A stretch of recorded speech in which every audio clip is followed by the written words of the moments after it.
the official definition of a recession has just happened. But surprisingly, I turned on the news and I looked through information today, financial news, and did not see these headlines all over the place like I thought. I thought there would be recession headlines, but there wasn't. And then when I listened to some reporting, some talking heads, they glossed over the fact that we actually just entered an official recession. Now, when I say official, I'm talking about the definition that's been used for a long time. Even mainstream business entities like Oxford has said that 2 quarters of negative GDP growth is a recession.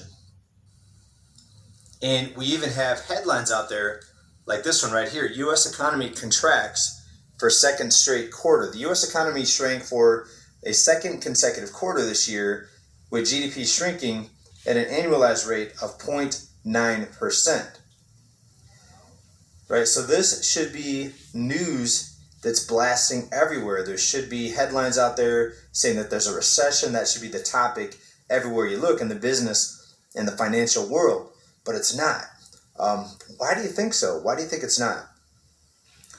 Are they trying to convince people that what is happening is not actually happening? Well, if you just look at the news that we've been covering, we know that a recession should have been declared a long time ago. In fact, if you ask many people, we never recovered from the 2008 financial crisis, as this whole what they call economic recovery was based on people borrowing money, spending money that they didn't have, pumping up bubbles, pumping up the cost of rents, home prices being pumped up into bubble territory once again.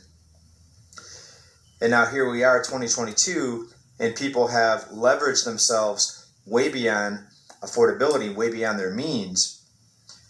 And these personal debt levels of the average U.S. consumer are unsustainable. Even the definition out of Oxford here in this dictionary indicates that recession should be officially declared right now.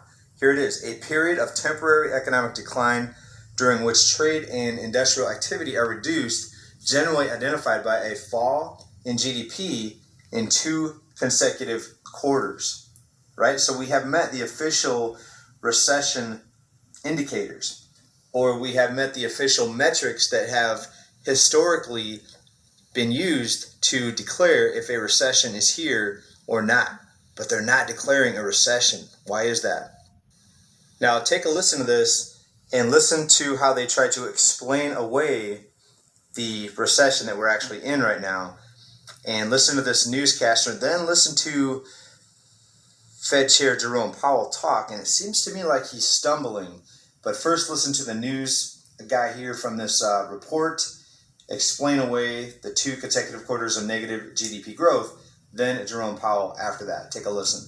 U.S. GDP shrank by 0.9% between April and June, its second straight decline and a strong recession signal. The report comes after the Federal Reserve raised rates by 75.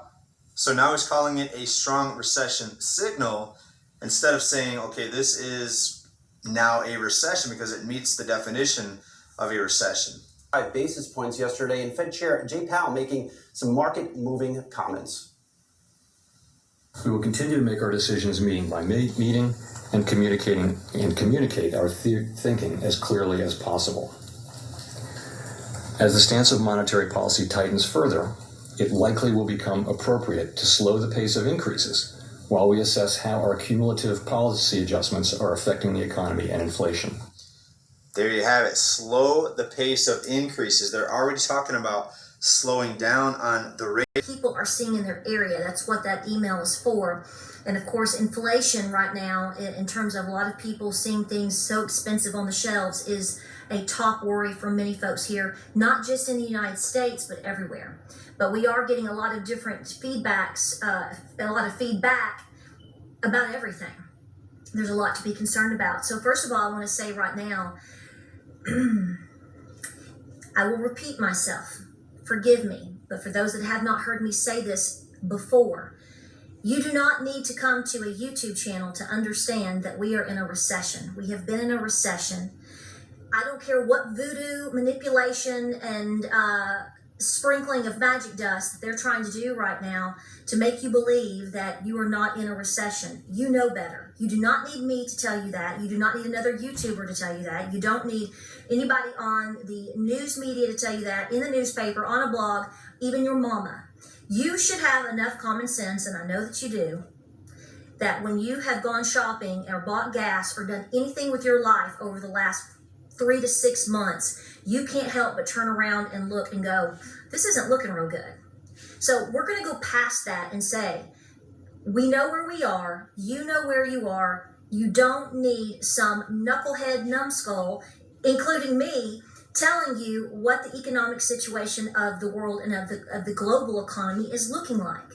You already feel it when you go and buy groceries for your family, when you are paying what I don't even want to guess how many some of you are paying to drive back and forth to work every week. I know what we're paying here. I know what my husband pays. And I'm telling you right now, it has made a huge dent in our pocketbook as it has yours. It's very painful, especially when you have to also account for higher energy prices. And we won't even go back into talking about the situation. Get some air on me. My neck's going to turn red. Oh no.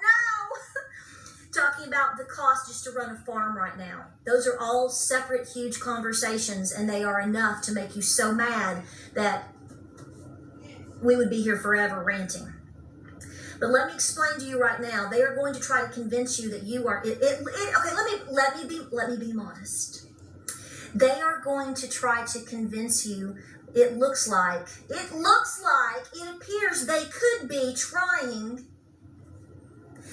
to likely deny or make you believe that we are not in a recession. And that's what the way that the conversation and the narrative is being flipped to by the end of the week. Because you see, we can just change reality anytime we want to when it's convenient for our narrative, right? Right. I want to be a bumblebee today, so I'm a bumblebee. Buzz, buzz. So that's the way we roll now. So if I just tell you you're not in a recession, then, oh, you're not. If I tell you that we can just sort of change the numbers and maybe we need to rethink things, then, oh, you're not. Kind of like you reimagine. Reimagine. Remember how you were reimagining so many things and reimagine? Now you've been reimagined so much, you don't have any common sense left. I mean, most people have been so reimagined that they can't fight their way out of a wet paper bag anymore. So let me warn you right now, at the end of the week, when it appears that they are most likely going to try to tell you that you are not in a recession, you know better, okay? What somebody tells you on TV or from a political arena does not define how you're going to pay your bills this month, how you're going to buy food for your babies, where you're going to find baby formula, and how you're going to pay your energy bill. What's your mama going to do? Okay, so remember that. You are not stupid. Don't let them treat you like you're stupid, because that's the way they gain control when they do that. They only gain control if you allow it. Now, I'm not telling you to go do anything particular, so nobody better take me out of context here. I'm saying don't let them get control of your mind because you are in a recession. Believe me, when you are paying more than double than you were less than 2 years ago for gas and you can't hardly get back and forth to work, you are in a recession. You are in a personal crisis. Might I remind you again, and I will continue to say this, November the 8th, on Highway 321 in Maryville, Tennessee, here in my area where I am, which all of you know, gas was $1.59 a gallon. I took pictures of it. I encourage you and I actually push you to take pictures and screenshots of everything that you're seeing as we are on this journey so that you do not forget where you came from. Document. Write it down. November the 8th, Patera paid $1.59 at Weigel's on Highway 321 in Maryville, Tennessee. Absolutely. I am double that. Slap me. I am more than double that today. We are right now at about $3.99 a gallon here in the same area, Southeast Tennessee. I know a lot of you out there are paying a lot more.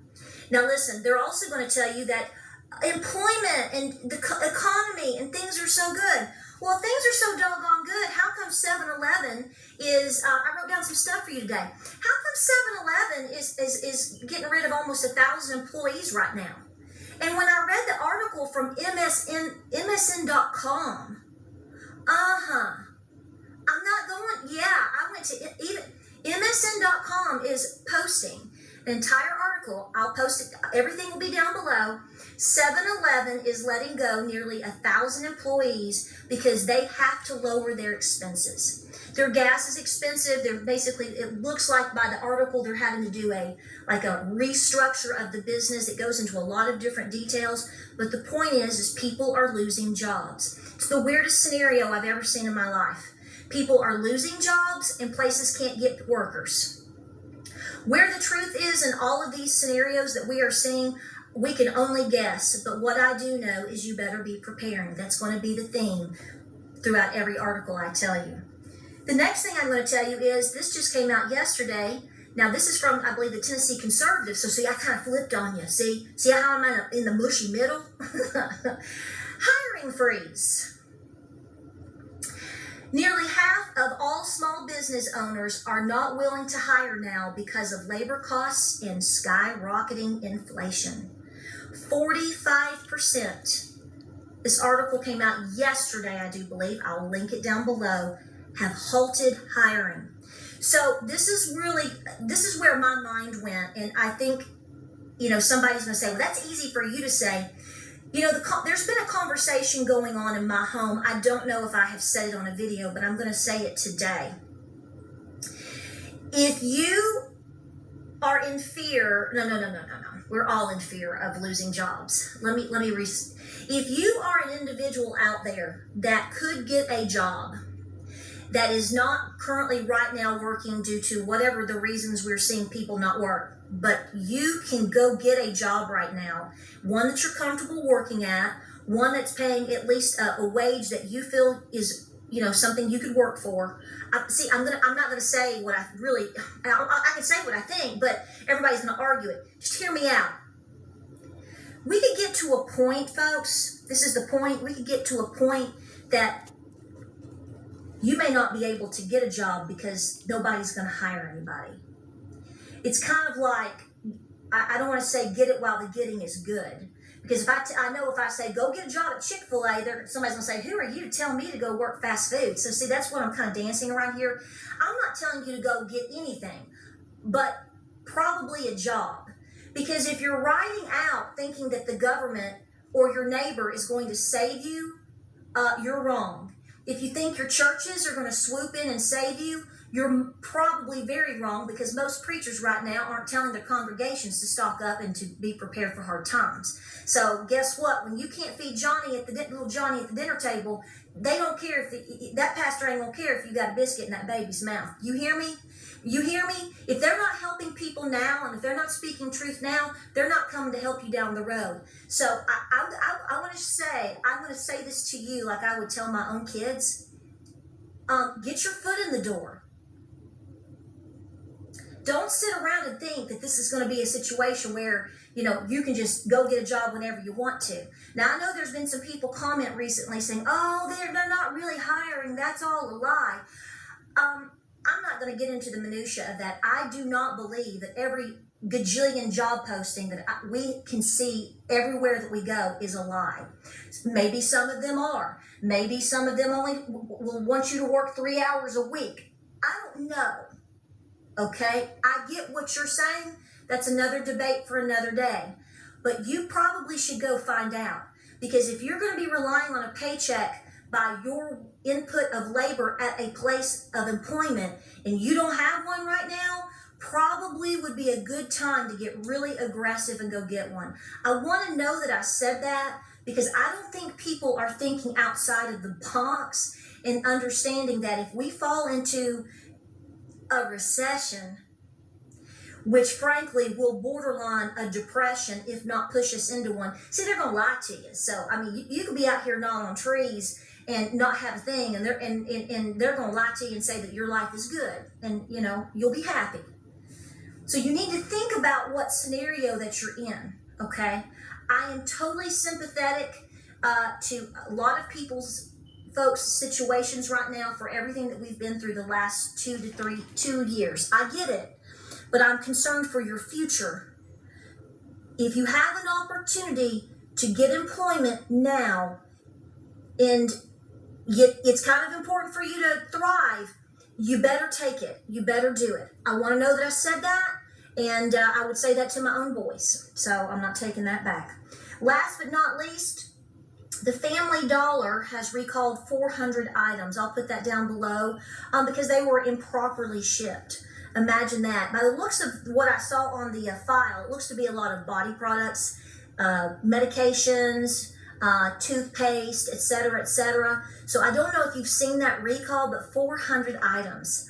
So that's kind of convenient. You guys already know about the Mylar bag situation. I'm not going to jump in on that other than take care of your due diligence.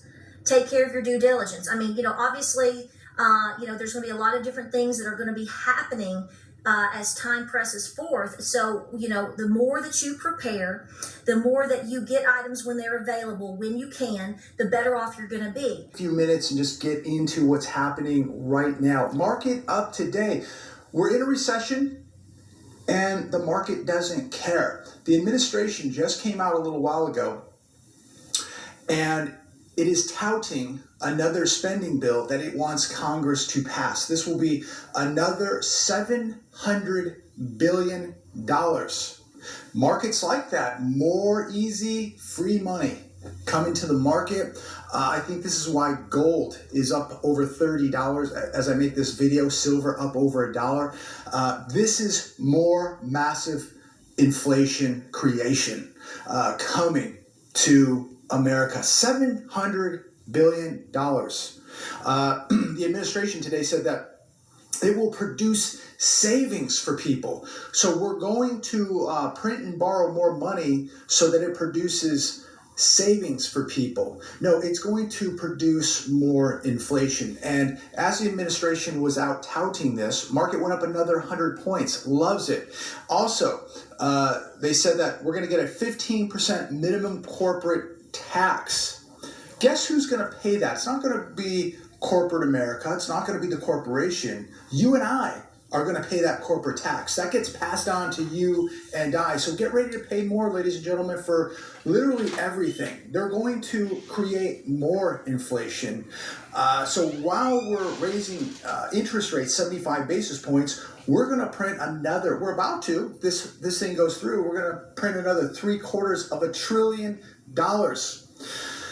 Yesterday, Fed Chair Jerome Powell said he does not think the U.S. is currently in a recession. I personally don't care what he thinks at this point. He has been wrong, dead wrong about everything.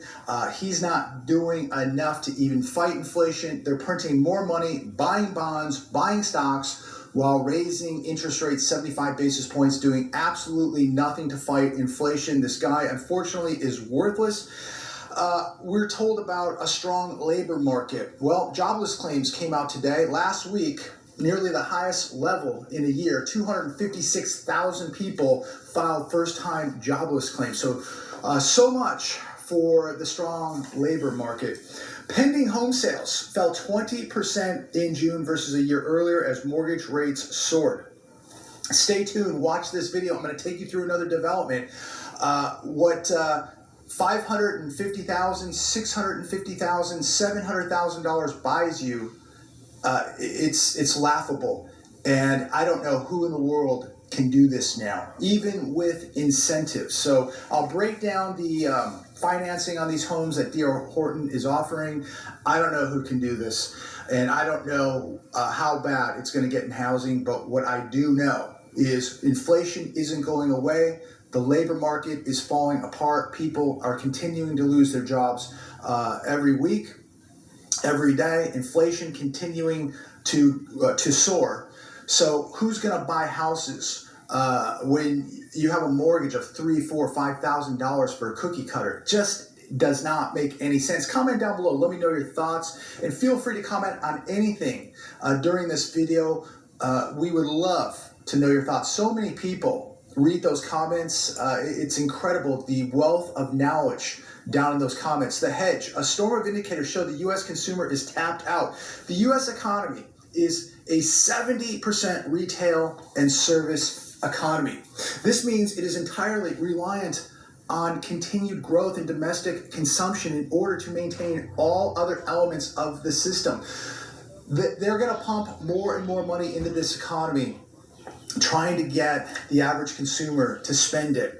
With manufacturing only a small part of overall employment, only 8%, and agriculture also limited to 10%, our country is overly dependent on spending habits and ultimately consumer debt. And we're going to see more and more consumer debt. Stability of the entire machine rests on people's faith in the economy and their willingness to spend. Well, if they don't send people money here quickly, they're not going to be spending, as we're seeing what's happening to the Targets and the Walmarts and the retailers and etc.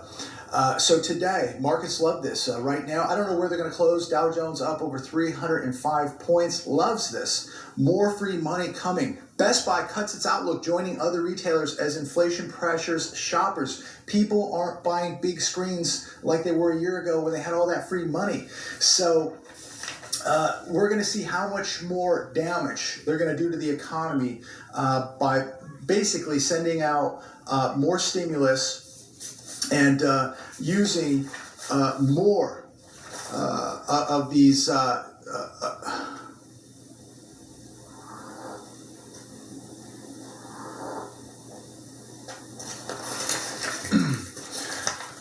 So how many more spending bills are we going to see? How much more inflation are we going to see? And again, I think this is why gold and silver are skyrocketing today. They smell and sense that they're raising rates, but not nearly enough. And we're going to continue to spend money. The Fed's spending money buying bonds and buying stocks. And now